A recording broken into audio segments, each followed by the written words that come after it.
Hi, in this video we're going to create our very own grid layout. Now this may seem like a big task, but it's actually quite simple, just using some plain old CSS and HTML markup.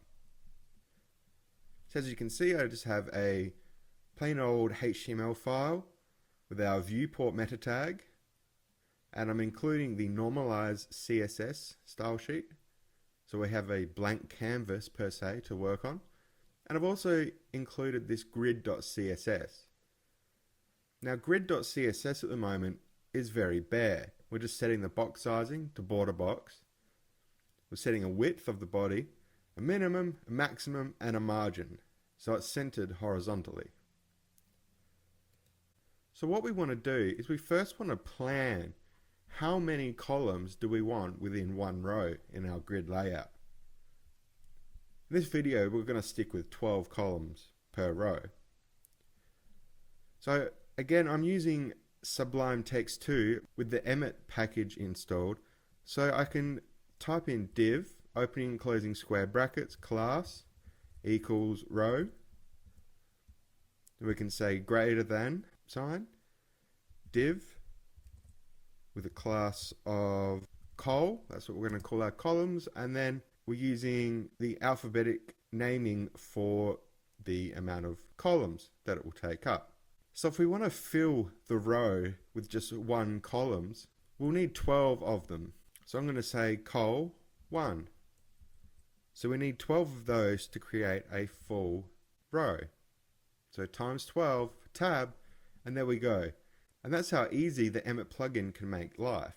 So now that we have those, let's just add some more. Class equals row, and inside that row we're going to have a div with class of, let's say col 2.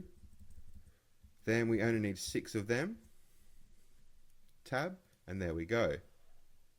So let's continue on just a little more. Then we want columns inside our row, and this one we're going to do 3. We want 4 of them. Forgot to put in col again, and tab, and there we go. So I'll leave that for now. I'll actually just copy and paste the rest of the markup. Do forgive me, but it is a lot less painless if I just copy it. Okay, just going to insert this here, and there we go. So we have 12 1 columns, 6 2 columns, 4 3 columns, a 5 and a 7 makes 12, a 2, a 3 and a 7 makes 12, 4 and an 8 makes 12, 3 and 9 makes 12, 2 and 10 makes 12, 1 and 11, and just one more. I bet you can guess what this will be. A row with a div and a class of col 12. And there we go, we have our HTML markup ready to go. Tidy this up a little. Looking good. Let's save this. Now we're going to head over to our grid.css, and this is where the actual magic happens. So we want to create our row class in the CSS. We're going to add some padding first. So we're going to say padding 20 pixels all around. We're going to give it a width of 100%, a minimum height of 1 pixel, and we're going to float it to the left. Simple. There's our row almost ready to go. Now let's do our columns. We're going to have a background color. I'm going to go with 677 DCC. It's kind of a violet color for our background. A minimum height of 40 pixels, and a border radius of 8 pixels all round. I'm going to give it a margin left. This is where the fun begins. Margin left of 2.4%. Margin right 2.4%, I'll explain later why these numbers. I'm going to give it a display property, a value of inline block, and we're going to float these to the left as well. So there's the bare bones of our grid layout. Now we need to specify our columns first and last child. So start off with first child. And what I'm going to say here is margin left 0 pixels. So it all makes sense in a minute. And the last child of the parent element, which in this case is a row, we're going to say margin right 0 pixels.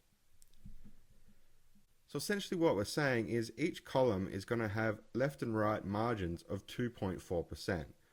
But the first child within the parent element, which is a row in this instance, will have a left margin of 0. And the last child of the parent container, in this case row again, will have a margin right of 0. Now we need some sizes. And you're going to have to trust me with this one, because I'm going to copy and paste these sizes because they're quite painful to calculate at times. Right, so I'm just going to paste in these widths. So we can see they may look quite strange. A column with a class of 12 makes sense, as it's going to be 100% of the entire width. But these other widths may seem quite weird, especially the 6. Class of 6 only has a width of 47.6 rather than 50. This will all come clear soon enough.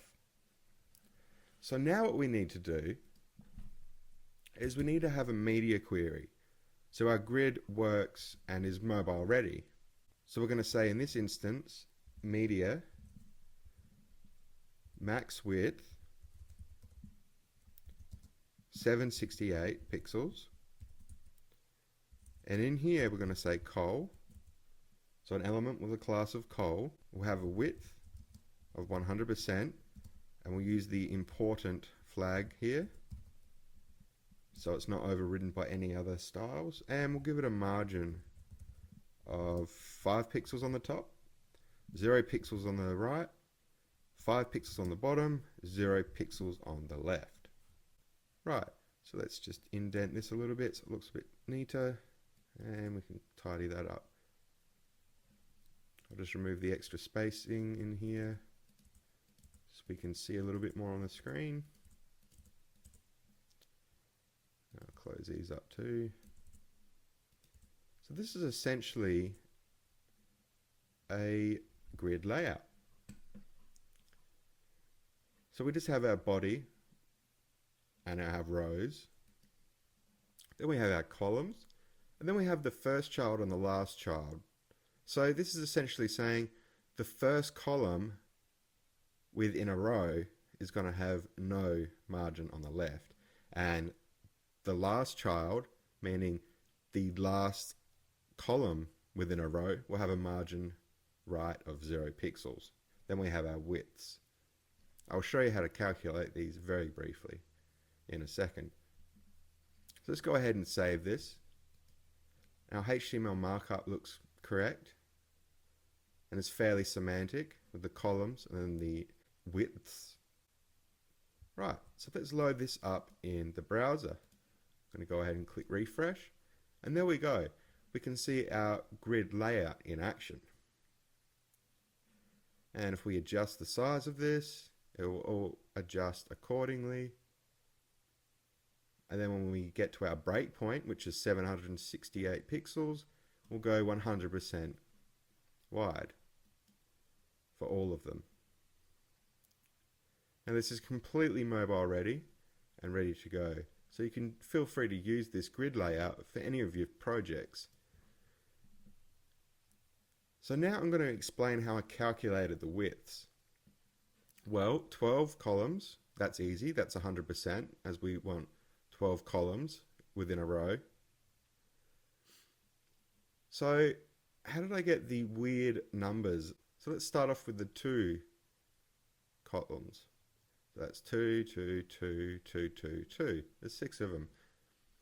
So it goes 100% minus the right margin, the left margin, the right margin, the left margin, the right margin, the left margin, the right margin, the left margin, the right margin, the left margin, and we don't have a right margin at the end of the row, and we don't have a left margin at the end of the row either. So just to make that a little bit clearer, we'll go for the 3 columns. So I'd calculate this as 100% minus 2.4, minus 2.4, minus 2.4, minus 2.4, minus 2.4, and again, minus 2.4. Then I'd have a number, and I'll divide that by 4. And then I would get these widths, because you need 3 columns by 4 equals 12. So I hope that makes a little bit of sense. Once you dig into the code for yourself, you'll soon find it quite easy, and you'll find it very, very helpful. You can use it on all of your different projects and go from there. So just to cover, we'll just have some basic styling for our row and columns, then the first child and last child, which are the first element and the last element within a row, or whatever element you want to use your row with. In this example, I'm using all logical divisions, div elements. Then we've got our widths. You can calculate these, you can change it. You can change how many columns makes a row. Feel free to do that. And we've got our one simple media query, just changing the width and the margin of our columns.